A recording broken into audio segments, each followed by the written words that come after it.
I've got New York Republican Congressman Lee Zeldin with me, and Congressman, I do think a turning point for Donald Trump was the New York primary, and his reaction to how Ted Cruz had talked about New York values and how Trump skillfully brought it back to 9/11, threats from abroad, how New Yorkers and generally free society responded to that and should respond since. So that kind of assured conservatives, I guess, who were wondering just what a President Trump, if he ever became commander-in-chief, would be like, that he would not suffer the slings and arrows of those who wish us ill lightly. What do you think of that? Yeah, you're right. I mean, a lot of making foreign policy decisions, national defense, it's instinctive, it's judgmental. You have to trust your gut and your understanding of right from wrong. And in that case... Can that go too far, Congressman? The rap against him is that he's a little bit too fast and furious and then could be dangerous. Well, you have to surround yourself by the right people, with the right people. You have to do your homework.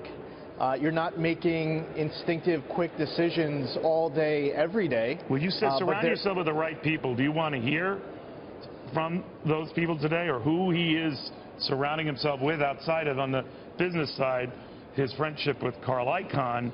The names that he's announced, at least publicly announced, have been few and far between.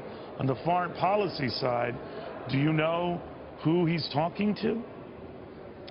You know, I've read some stories, and there's some interviews of different people who are talking as if they have Trump's ear, but the fact is, I don't know what a President Trump's foreign policy team is going to look like yet. Usually it's something that we get a lot more clarity during a transition period between an election and inauguration. However, it may not hurt his cause if between now and November he starts naming names of military generals, active, retired, former ambassadors, current ambassadors, who he envisions are the type of quality people, the talent who should be surrounding a president. You know, I think of Ambassador John Bolton, for example. He's been sidelined for this entire Obama administration for 8 years. The guy is brilliant on the Middle East, on foreign policy.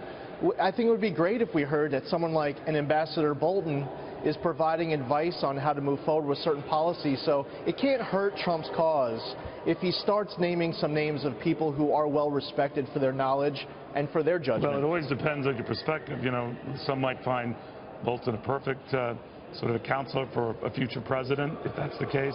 Others might recoil.